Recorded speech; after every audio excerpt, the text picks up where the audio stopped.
Mga kabida, isang magandang oras sa lahat at welcome po sa aking channel. Ito po, inulan po ng batikos po mga kabida, no?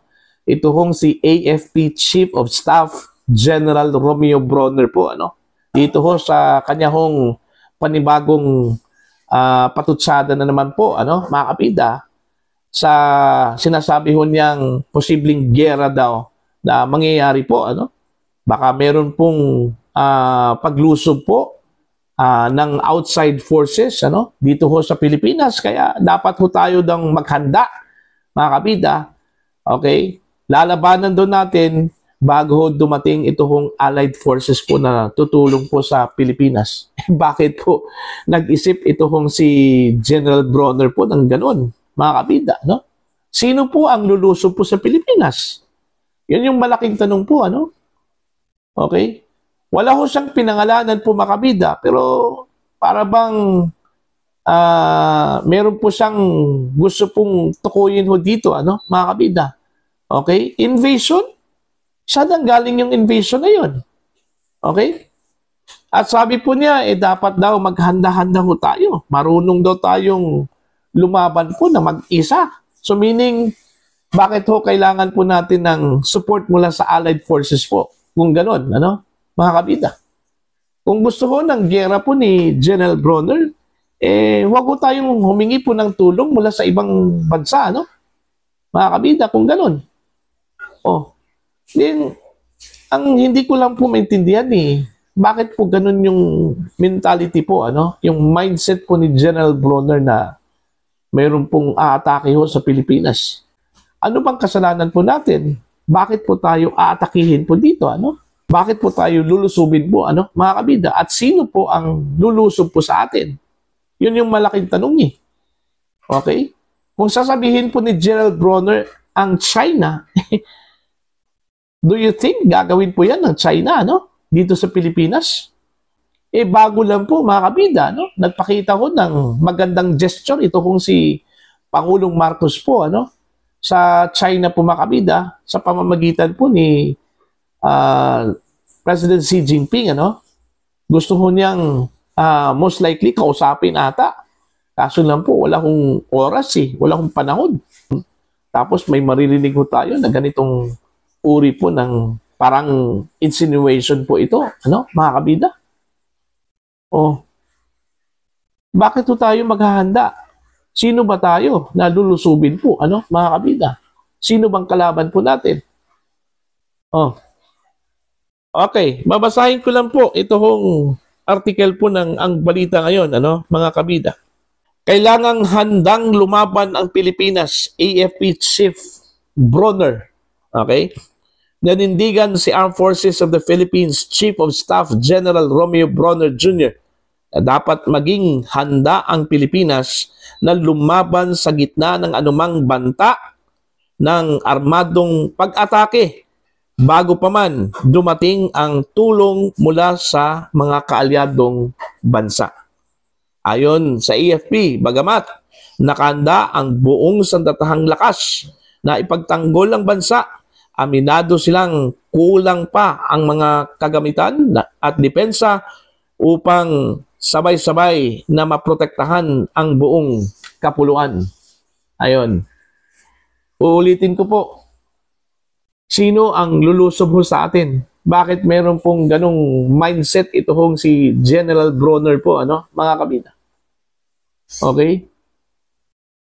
Gaya na sinabi ko po kanina, bago lang po nagpakita po ng magandang gesture po ito hong si Pangulong Marcos po, mga kabida, sa China, ano? Sa pamamagitan po kay President Xi Jinping doon po sa APEC Summit, ano? In fact, lumamag pa nga sa protocol, ito hong si Pangulong Marcos, nung lapitan po niya, mga kabida, ito hong si President Xi Jinping ng China, mga kabida, para lang po makadaupang palad lang po niya, no? Ang presidente po ng China po, mga kabida. Tapos ganito po yung maririnig po natin mula sa Chief of Staff ng Armed Forces of the Philippines. Okay? Hindi ko maintindihan po, ano? Ito hong si General Bronner. Unang-una po, meron po siyang insinuation po doon ho sa kanyang statement dati, ano? Kung saan po pinag-usapan po niya ito hong kapasidad po mga kabida ng Typhoon missile po, ano, na pinadala po ng US dito ho sa Pilipinas. Mantakin nyo ha, binanggit pa po niya yung range po ng missile na pwede dang umabot sa mainland China po at artificial facilities po nila mga kabida, ano, dyan po sa West Philippine Sea. Tama ba yun? Ano? Parang provocation yung ginawa po ni General Bronner eh. Tapos, eto na naman, ano? Sinasabi po niyang dapat po tayong maghanda, ano? Sa posibleng giyera. Sino po ang kakalaban po sa atin, ano? Mga kabida. Bakit po tayo maghahanda po sa giyera? Oh, tahimik po ang Pilipinas. Okay? Nananahimik po ang mga Pilipino, mga kabida. Tapos, ganun yung pahayag po ng Chief of Staff ng Armed Forces of the Philippines. Oh, meron tayong ganitong mindset po, tapos yun pala, sasandal ho tayo sa Allied Forces, ganun po ba yun? Oh, kung ganun, dapat mag-isa lang po tayo. Kung matapang po, mga kabida, ito hong si General Bronner, dapat huwag ho tayong sumandal sa Allied Forces, mag-isa lang po tayong lumaban. Ganun pala yung gusto niya eh. Okay? Eto, babasahin ko itong kanyang panibagong statement po mga kabida, no? Mula pa rin sa ang balita ngayon. Pilipinas dapat matutong lumaban sa giyera mag-isa.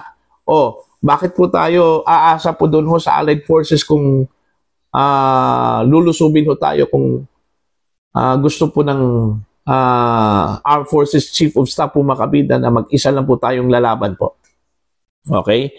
Nanindigan si Armed Forces of the Philippines, AFP, Chief of Staff General Romeo Bronner Jr. na kailangang handa ang Pilipinas na ipagtanggol ang sarili sa oras ng giyera kahit walang tulong mula sa mga kaalyado.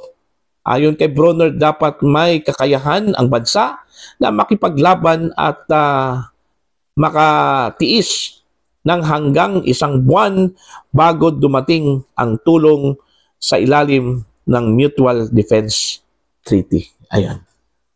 Sino nga ang lulusob po sa atin? Bakit po tayo maghahanda po, mga kabida? Di ba? Natatawa lang talaga ako dito ho kay General Bronner po, ano? Okay? Para bang ina-anticipate po niya, no, na magkakaroon po ng giyera sa pagitan po ng kalaban po natin, outside forces, ano, at ang Pilipinas. Okay? Ako, naniniwala po ako, magkakaroon lang talaga ng giyera kung tayo mismo ang mag-uudyok po mga kabida na magkakaroon po ng giyera, no? Kung tayo mismo magsimula po ng giyera. Okay? Oh, yung mga provocation po na gagawin po ng Pilipinas, ano? Okay? So, syempre naman, kung ang pinatutungkulan po ni General Bronner ho dito ang China, ano? Magagalit talaga kung mapoprovoke po ang China ho dito, mga kabida, ano? Di ba? So, wag ho nating palakihin po itong pangyayari po mga kabida, no? Okay? Ibig sabihin po ba yung good gesture po ni Pangulong Marcos po towards China? Pakitang tao lang po yun. Tapos here comes, meron pong isang bahagi po, ano, na para bang nag-i-insinuate po mga kabida, no? Sa posibleng giyera na mangyayari po dito sa Pilipinas. Ako, wala po akong nakita kung posibleng kalaban po ng Pilipinas po mga kabida. Itong China lang po eh. Kasi China lang po yung ating kagirian po mga kabida dyan po sa West Philippine Sea, ano? Okay? Ang China ba ang pinatutungkulan po ni General Bronner, mga kabida, na posibleng lulusob po dito sa Pilipinas? Okay? Yun yung tanong po, ano, mga kabida, kasi hindi ko maintindihan ito ho si Bronner eh. Okay? Iba-iba yung kanyang mga sinasabi po eh. Para bang nananakot po, ano, mga kabida. Like dito ho sa atin, itong kanyang sinabi na dapat ho tayong maghanda para ho sa giyera. Tapos dapat makakasurvive ho tayo hanggang 1 buwan bago po dumating yung mga kaalyadong bansa po sa atin, mga kabida, no? Ano ibig sabihin po niya? Tinatakot po niya tayo na magkakaroon po ng giyera, ano, mga kabida? Malayo po yun. Malayo sa katotohanan po yun, ano, mga kabida. At never po, kung ang China po ang kanyang pinatutungkulan ho dito, never ho, nagkaroon po ng invasion po ang China, no, sa ibang mga bansa po, mga kabida. In fact, yung Taiwan po, mga kabida, pinakamalapit na teritoryo po ng China. Eh, hindi pa nga nila nilusob eh. Tayo pa. Ano bang pakialam po ng China sa atin, ano, mga kabida, kung ganun? Kung China po yung pinatutungkulan po ni General Bronner, ano? Okay? Ganun lang po yun eh. Para bang sinasabi po ni General Bronner eh, alam nyo, yung statement po ni General Bronner, nakakadisturbo po yan sa atin, ano? Tayo ho, eh, nagtatrabaho po ng tahimik, wala ho tayong pangamba po, mga kabida, no? Tapos ganun yung maririnig ho natin. Okay? Disturbance yan. Okay? Sa ating pang-araw-araw po na ginagawa po, mga kabida, no? Bilang mga Pilipino. Okay? So, para po sa inyo, ano po ang inyong opinion at pananaw ho dito sa ginagawa ho ni General Bronner, mga kabida? Please comment down. Sa mga hindi pa po subscribers sa aking channel, please subscribe. Just click the subscribe button, click the notification bell, click all para updated po kayo, mga kabida, sa aking mga uploads. Maraming salamat po sa inyo lahat.